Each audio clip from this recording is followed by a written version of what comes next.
Una vez más, una cordial bienvenida para todos y cada uno de ustedes, para todas las personas que nos están siguiendo a través de las redes sociales. Bienvenidos en el nombre del Señor. Y vamos a leer la palabra de Dios, segunda carta del apóstol Pedro, capítulo número 1. Gloria al Señor. Segunda carta del apóstol Pedro, capítulo 1, dice así: Simón Pedro, siervo y apóstol de Jesucristo, a los que habéis alcanzado por la justicia de nuestro Dios y Salvador Jesucristo, una fe igualmente preciosa que la nuestra. Gracia y paz os sean multiplicadas en el conocimiento de Dios y de nuestro Señor Jesús. Como todas las cosas que pertenecen a la vida y a la piedad nos han sido dadas por su divino poder, mediante el conocimiento de aquel que nos llamó por su gloria y excelencia, por medio de las cuales nos ha dado preciosas y grandísimas promesas, para que por ellas llegaseis a ser participantes de la naturaleza divina. Gloria al Señor Jesús. Una fe preciosa. Oremos. Cristo Jesús, Dios maravilloso, estamos delante de ti en esta hora. Te pedimos, maravilloso Rey, que hables a nuestra vida, que hables a nuestro corazón, conforme a tu voluntad, conforme a tus promesas, a tu propósito, Señor. Aquí está tu iglesia, aquí está tu pueblo, Señor Jesús, delante de ti, esperando en tu voluntad, en tu misericordia, que penetres con tu palabra en cada corazón, Señor Jesús. Aleluya, en tu nombre. Amén y amén. Gloria al Señor. Por favor, pónganse cómodos, hermanos. Aleluya. Aleluya. Gloria al Señor. Bueno, si nos pusiéramos a hablar de la fe del apóstol Pedro y de cada uno de los apóstoles, hermanos, ¿cierto? No podríamos decir sino cosas maravillosas, porque tremendas experiencias tuvieron estos hombres con el Señor Jesucristo, ¿cierto? Gloria a Dios. Y el crecimiento espiritual que ellos experimentaron también en sus vidas.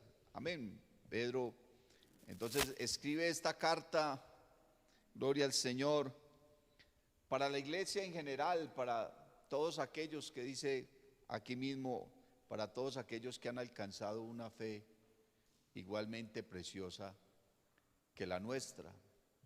Parece que Pedro estaba considerando que la fe que él tenía era una fe preciosa, ¿cierto? Gloria al Señor. Qué maravilloso adjetivo se le aplica a la fe en esta hora, una fe preciosa. Pero aquí la Biblia nos está hablando entonces de una fe preciosa, pero yo estaba pensando, y cuando uno comienza a estudiar la palabra, y sobre todo este maravilloso tema de la fe, se da cuenta que la fe tiene como varios niveles, ¿cierto? Tiene la fe varios propósitos. Y estaba mirando por acá en la carta a los Romanos unas palabras del apóstol Pablo que me dejan pensativo, ¿cierto? Capítulo 12, verso 3 dice: digo pues, por la gracia que me es dada, a cada cual que está entre vosotros, que no tenga más alto concepto de sí que el que debe tener, sino que piense de sí con cordura, y mire lo que dice, conforme a la medida de fe que Dios repartió a cada uno. O sea, que la fe que nosotros tenemos es porque Dios nos la dio en primera instancia, ¿cierto? Porque Dios nos la dio. Pero resulta que cuando uno comienza a mirar el proceso de la fe en la Biblia, entonces la Biblia habla de los que no tienen fe. Dice la Biblia que no es de todos el tener fe. No todas las personas están en la capacidad de creer. Hay una incredulidad grande y fuerte en sus corazones, en su mente, que les impide tener fe, hablando pues de la fe en Dios, porque la gente puede tener fe en otras cosas, ¿cierto? Pueden tener fe en la ciencia. La humanidad en este momentico está depositando toda su fe en la ciencia, esperando que surja el remedio y la solución, ¿cierto?, para el problema actual. Pero entonces están los que no tienen fe, y también la Biblia habla de los que tienen poca fe. También la palabra habla de los que tienen tanta fe, habla de los que tienen mucha fe, de los que tienen una grande fe, ¿cierto? Habla de los que tienen una fe perfecta. Y por supuesto, conforme a la palabra que acabamos de leer, habla de los que tienen una fe preciosa. Gloria al Señor. Pero entonces dice la palabra que todos, hermanos, debemos de pensar en sí mismos o de sí mismos con cordura, conforme a la medida de fe que Dios repartió a cada uno. No quiere decir que Dios te dio una medida de fe y que ahí te quedaste, porque en eso no consiste. Imagine que los discípulos, y entre ellos estaba Pedro, en alguna ocasión le dijeron al Señor: aumentanos la fe, ¿cierto? Aumentanos la fe. Y el Señor les dijo: si tuvieseis fe como un grano de mostaza, ¿cierto? Como un grano de mostaza. Entonces le dirías a esta montaña, y usted ya conoce el relato. El Señor les dijo a ellos: si ustedes tuvieran, como quien dice, como que de fe andaban mal, ¿cierto? Estaban como escasos de fe. Y mire, hermano, el proceso en el que entran ellos y cada uno. Días después, Pedro, hermano, le dice al Señor que quiere ir a él, y el Señor estaba andando sobre el mar. Y Pedro baja al agua y comienza a caminar, y luego quita la mirada del Señor y se hunde. Y comienza a gritar: Señor, sálvame, que perezco. ¿Y qué le dijo el Señor? ¿Hombre de qué? De poca fe.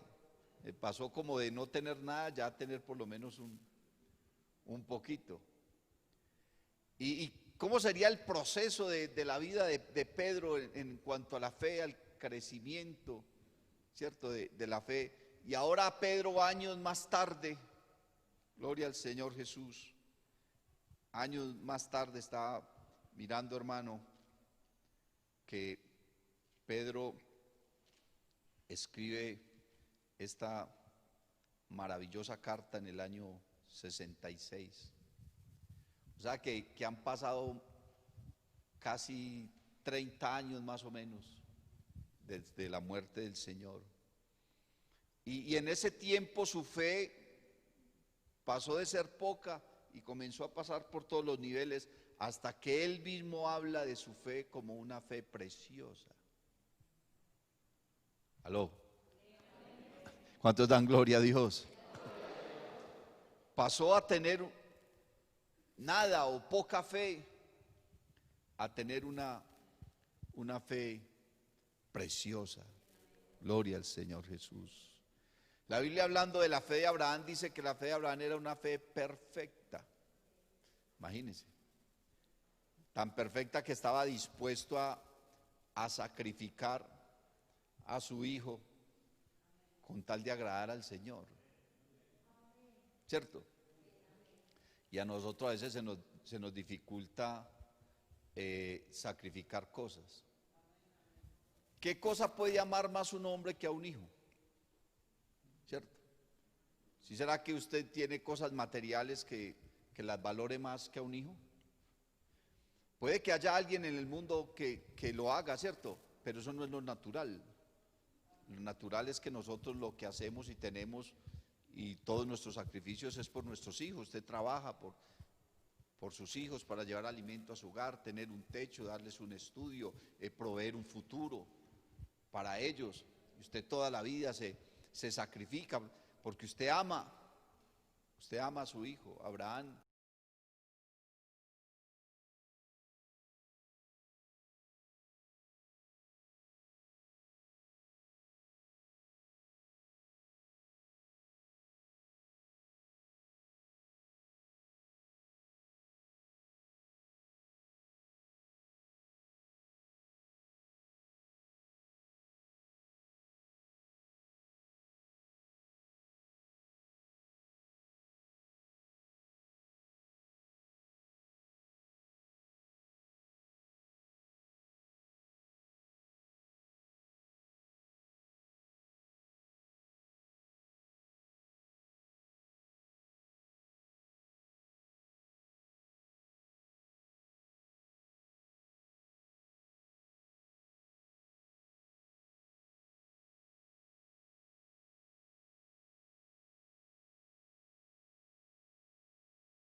mismos, avaros, vanagloriosos, soberbios, blasfemos, desobedientes a los padres, ingratos,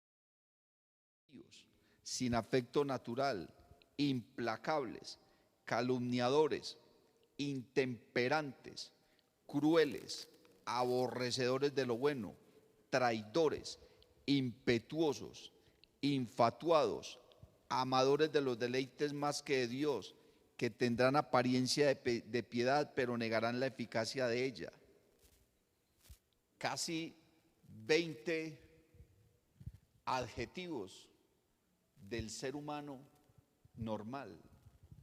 El ser humano en su arrogancia, en su necedad, en su ignorancia, ha rechazado a Dios, le ha dado la espalda, ha preferido adorar a las criaturas antes que al Creador. ¿Y cómo es posible que a un ser así Dios le haga promesas? ¿Qué necesidad o en qué obligación se estaba viendo Dios para hacer eso? ¿Cuántas promesas ha hecho Dios, hermano? En la Biblia está llena de promesas. Bendito el nombre de Jesús. ¿Qué necesidad ha tenido Dios de prometerle al hombre todas esas cosas? Ninguna. La única razón es porque a Él le plació. Porque Él quiso. Eso es lo que se llama la gracia de Dios. La gracia de Dios. Dios no tenía ninguna, ni tiene ninguna necesidad, hermano, de prometerle nada al hombre. Bendito el nombre de Jesús. Pero acá en este maravilloso capítulo que está hablando de la fe preciosa, parece que Pedro se está dirigiendo a la gente que tiene una fe preciosa, o sea que cualquiera no recibe esto. Cualquiera no lo entiende, cualquiera no lo cree, cualquiera no lo vive. Porque para poder recibir lo que está hablando la palabra de Dios ahí en adelante, se necesita una fe preciosa. Se necesita más que tener mucha fe o tanta fe, ¿cierto? Se requiere más de eso. Entonces, a lo que en sí el apóstol Pedro se está refiriendo en el verso 3, habla de las cosas que pertenecen a la vida y de las cosas que pertenecen a la piedad, o sea, a la vida espiritual. Está hablando de la vida natural y está hablando de la vida espiritual. Amén. De la vida natural, o sea, las cosas que pertenecen a la vida cotidiana, al hecho de estar en esta tierra. Y si nos ponemos a hacer una lista de las cosas que Dios nos ha prometido referentes a la vida cotidiana, ¿cierto? Tendríamos que hablar de la vida misma, del alimento, del vestido. Hablando de la vida cotidiana, entonces el Señor dice: no os afanéis. Miren las aves del cielo, que ni siembran ni ciegan, y vuestro Padre Celestial las alimenta. ¿Acaso no valéis vosotros mucho más que ellas? Porque el Señor ve, hermano, en el ser humano un afán tan grande por las cosas que pertenecen a esta vida, por el alimento, por el vestido, por la comodidad, por los lujos, por los privilegios, por las posiciones, por el dinero, por la fama, por la belleza, por la vanidad. Y lo que está diciendo acá el apóstol Pedro es que todas las cosas que pertenecen a la vida, Dios nos las ha dado. Entonces, no solamente está hablando de las cosas que pertenecen a la vida, sino también a la vida espiritual. Entonces ahí es donde dice la Biblia que debemos buscar primeramente el reino de los cielos y su justicia, y lo demás. O sea que si nosotros buscamos primeramente nuestra bendición espiritual, lo que pertenece a esta vida llega así. El Señor lo manda, el Señor lo envía. ¿Cuántos entramos, hermanos, en esta cuarentena en un desespero? ¿Y qué vamos a hacer? Yo fui uno. Cuando yo escuché de la primera iglesia que cerraron, yo dije: hay poder en Jesús. ¿A qué llegamos? ¿Cómo se va a poner eso? ¿Qué va a suceder? Los cultos. Me acuerdo de la última escuela dominical que hicimos aquí, hermano. Para mí fue una angustia, un dolor, una tristeza, y saber que no íbamos a estar acá en comunión, y pensaba en la congregación, pensaba en cada uno, en la economía, en todo eso.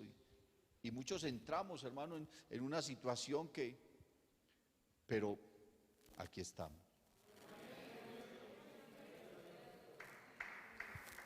Pregúntese cómo, hermano, pero aquí estamos. Dios te ha sustentado, te ha guardado, te ha bendecido. Aquí sigue la iglesia. No nos ha faltado. No nos faltó ni siquiera la palabra de Dios. Antes creo que abundó palabra de Dios, hermano, en ese tiempo de cuarentena. Tuvimos palabra toda la que usted quiera. No la podíamos disfrutar acá en persona, pero palabra, la que usted quiera. Había gente, hermano, que se escuchaba 3 y 4 cultos, hermano, en un día. Mi papá no es bautizado y los domingos se escuchaba 3 y 4 dominicales. Y yo, que soy pastor, no me escucho ni una. Dígame pues, ¿cómo es la vida? Bendito el nombre del Señor Jesús. Las cosas que pertenecen a la vida, hermano, Dios nos las ha dado. ¿Y qué podemos hablar de las cosas de la vida? El alimento, el vestido, el sustento, la salud, la sanidad ha transformado nuestra existencia. Somos nuevas criaturas. Tenemos gozo, tenemos la palabra de Dios, estamos en la iglesia. Tenemos a nuestros pastores, a nuestros hermanos, tenemos nuestra economía, nuestro testimonio, tu educación, tu familia, tus hijos. tu techo. Todo eso pertenece a la vida y Dios prometió que nos iba a sustentar, que nos iba a bendecir y lo ha provisto y no nos ha faltado. Y entonces por eso Pedro dice, como todas las cosas que pertenecen a la vida, y dice, y a la piedad. O sea, ya hablando de la parte espiritual. ¿Y qué hemos recibido nosotros en la parte espiritual? ¿Cuáles son esas promesas que tenemos nosotros en la parte espiritual? Tenemos el poder del Espíritu Santo. Tenemos la palabra. Tenemos la fortaleza para soportar las tentaciones, las fuerzas para sobrepasar a las aflicciones. Tenemos la vida eterna, tenemos el culto, tenemos su presencia, tenemos la salvación. Vamos a ser transformados, estaremos con Él. Gloria al Señor Jesús. Sentimos su presencia se mueve en nosotros, nos ha libertado, nos ha perdonado, nos ha llenado con su gloria. Aleluya. Y entonces dice que todas esas cosas, las que pertenecen a la vida y las que pertenecen a la piedad, nos han sido dadas por su divino poder, mediante, ese mediante habla de un proceso. Amén. A través de, o por medio de, o por lo cual, o ante todo, dice, mediante el conocimiento de aquel que nos llamó por su gloria y excelencia. Quiere decir que nosotros aprendemos, hermanos, a madurar nuestra fe, a crecer en nuestra fe, a abundar en fe, al punto de que nuestra fe brille tanto, que sea preciosa.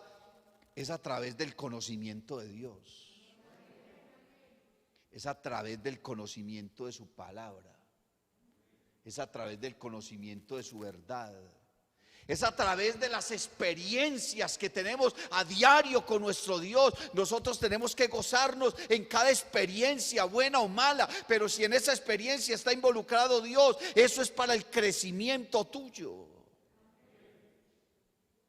Eso es para el crecimiento tuyo, para que tú madures, para que no tengas más alto concepto de sí, sino el que debes tener, para que tomes esa fe que Dios te ha dado y la hagas crecer y crecer y crecer, porque la Biblia habla, hermano, de que a un hombre le dieron 5 talentos, a otro le dieron 2 talentos y a otro le dieron 1 talento. Entonces aquel no puede decir, no, es que el problema fue que a mí no me dieron sino 1 solo. Nada, un cobarde. Si le hubieran dado 5, 10 o 20, lo mismo, hubiera seguido siendo un cobarde. Y al que le dieron 5 era tan valiente que así le hubieran dado 1 solo, hubiera entregado los mismos 20 o los que hubiera sido. Entonces no depende de los talentos que Dios te haya dado, depende de que así sea 1 solo que te haya dado. Cuando te presentes delante de Él, no te vas a presentar con las manos vacías. Esa canción que dice que con manos vacías vengo a ti, eso es mentira, eso es falsa doctrina. La Biblia dice otra cosa. Usted no se puede presentar delante de Dios con las manos vacías, porque si usted dice que se presenta delante de Dios con las manos vacías, está haciendo a Dios mentiroso, porque Dios sí te ha dado, Dios no te ha dejado con las manos vacías. Dios te ha llenado, te ha bendecido, de lo recibido de tu mano te doy, dice la palabra. Lo que pasa es que nosotros a veces cantamos sin conocimiento, sin discernimiento, solamente porque suena muy bonito, porque el piano está muy bien ejecutado, muy bien interpretado. No, usted tiene que alabar a Dios con sabiduría y con entendimiento y saber qué es lo que está diciendo. Yo a veces tengo con mi familia ese tipo de cosas, que están escuchando determinada canción en el carro y entonces yo escucho una canción y yo ahí mismo digo, ay, esa cancioncita, y puede ser muy linda. Ay, papi, pero es que qué canción tan linda. Sí, pero no está diciendo la verdad. Y no consiste en que sea bonita. A Dios no le interesa lo bonito, a Dios le interesa la verdad. Bendito el nombre del Señor Jesús. Usted no puede hacer a Dios mentiroso, porque Dios ha puesto cosas en tus manos. Ha puesto bendición. Puso su presencia. Y si tenemos la presencia de Dios, ya el resto. El conocimiento de Dios, hermano, a través de las experiencias conocemos a nuestro Dios. ¿Cuántas experiencias ha tenido usted en este tiempo con nuestro Dios, hermano? Yo he tenido las experiencias más increíbles en mi vida ministerial con el Señor. Yo lo he sentido su poder, he sentido su majestad. Bendito el nombre de Jesús. He orado por personas y se han sanado, y le he pedido a Dios que se lleve personas y se las ha llevado. Esta semana sucedió con una. Nuestra hermana Belarmina se fue con el Señor, y yo fui al hospital y le dije al Señor: Señor, llévese a mi hermana, llévesela. Y anoche en la ceremonia fúnebre que le estábamos haciendo, le dije a toda su familia: yo le pedí al Señor que se la llevara, porque estaba sufriendo y iba a poner a sufrir a toda su familia. Así que si usted me invita para que ore por usted, tenga cuidado. Yo lo pensaría.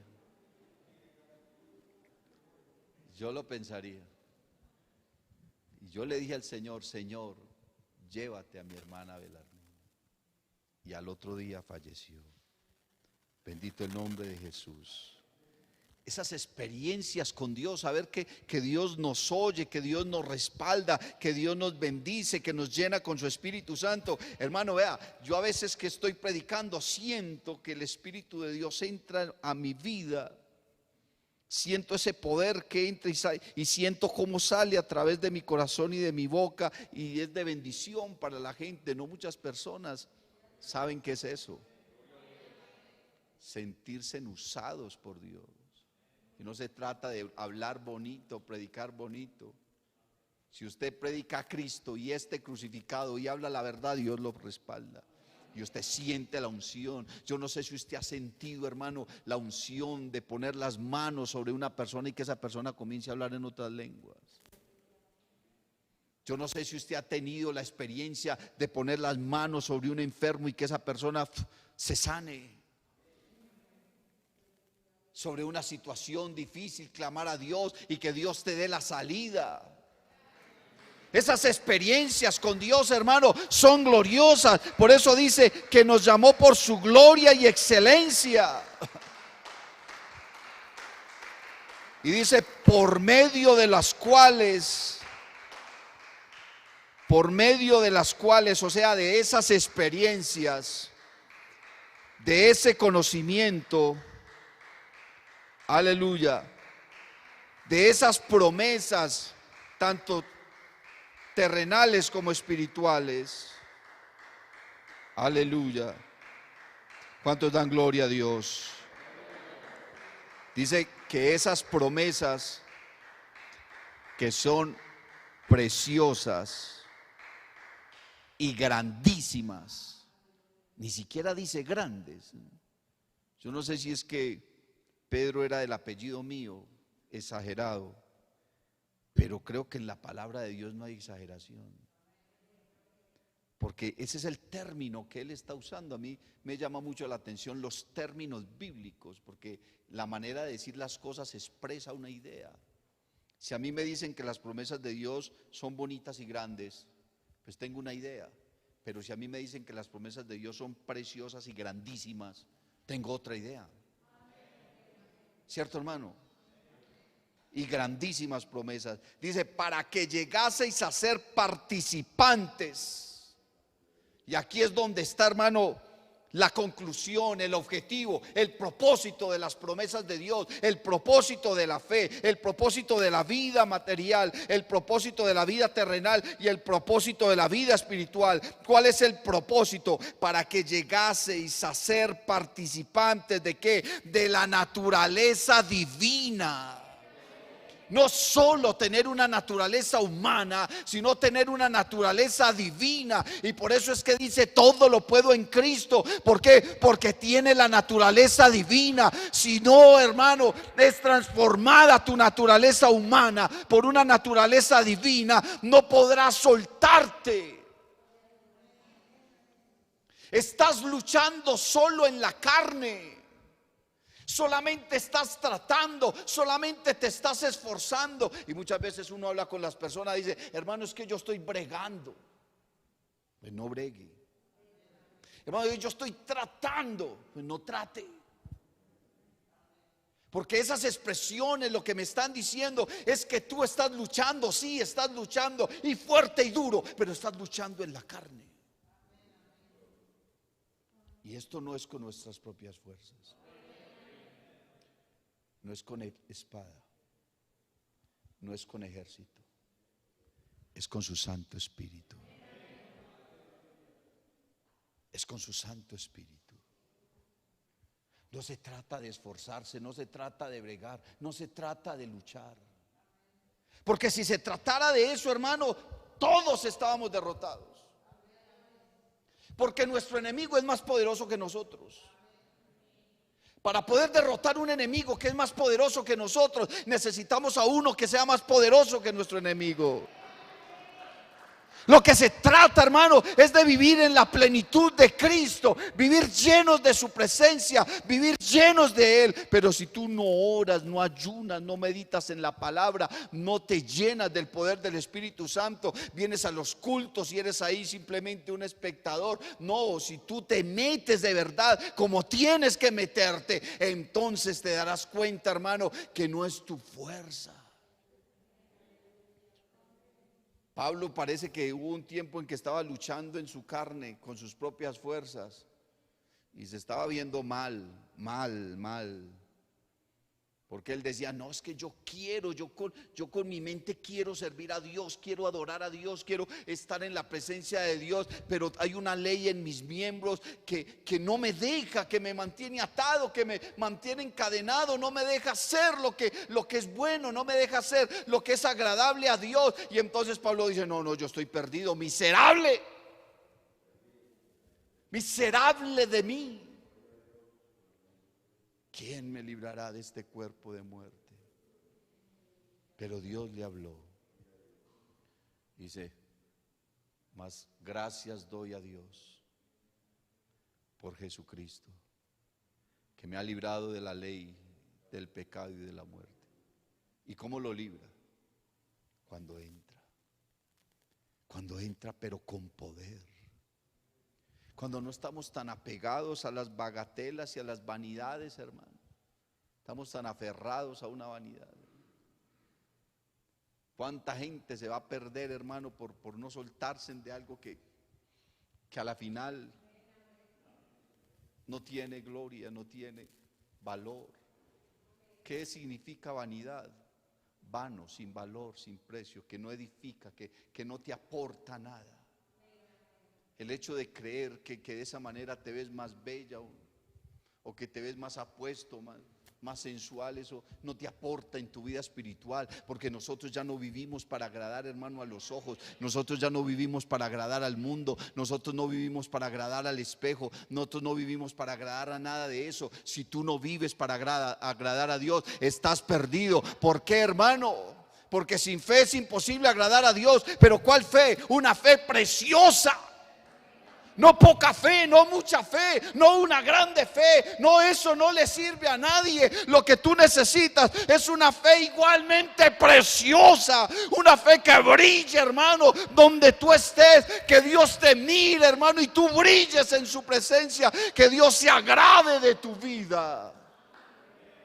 Porque lo primero que hace la fe en la vida de las personas es afectar su pensamiento, es afectar su comportamiento. Y si tú todavía estás aferrado a las cosas del mundo, es porque no te has dejado afectar por la fe. Te hiciste bautizar y dices que eres evangélico. Oh, cuántos evangélicos andan por ahí. Eso está lleno de evangélicos por toda parte. Evangélicos chiviados, ven para nada y no hacen sino dar mal testimonio no más. ¿Te conforma con ser evangélico?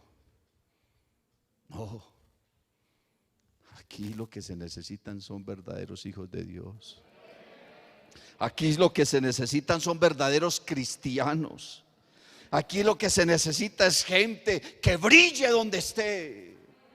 Que donde esté la gente identifique inmediatamente qué clase de persona es. Cierto que usted es hijo de Dios, cierto que usted es cristiano, es que usted es diferente, en usted hay algo especial, en usted hay algo maravilloso. Por favor, ore por mí, venga, hábleme de eso que usted tiene en su vida. Que cuando usted llegue a la iglesia, hermano, no esté pensando quién vino, quién no vino, cómo no vino, quién predicó, quién cantó. No, usted viene y se postra y adora a su Dios y exalta a su Dios y se llena de su Dios y recibe el poder de Dios. Eso es lo que necesitamos ahora, porque si no te vas a quedar con tu vanidad, con tu espejo, con tu bagatela. Oh, hermano, te vas a perder si no te metes en la brecha y haces que tu fe brille de verdad.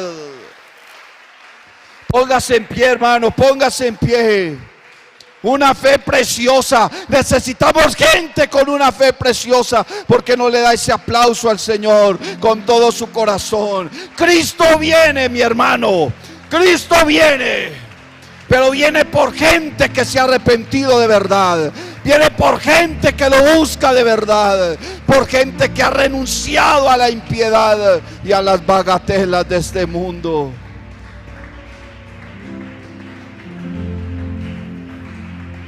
Dale ese aplauso, hermano, adórenlo. Adórenlo en espíritu y en verdad. Dígale que usted lo ama. Dígale que usted lo necesita. Que usted necesita llenarse de verdad y que saque toda la basura que hay en la vida, que está estorbando y está impidiendo la bendición. Una fe preciosa necesitamos. Una fe perfecta. Aleluya. Gloria a Jesús. Maravilloso Dios.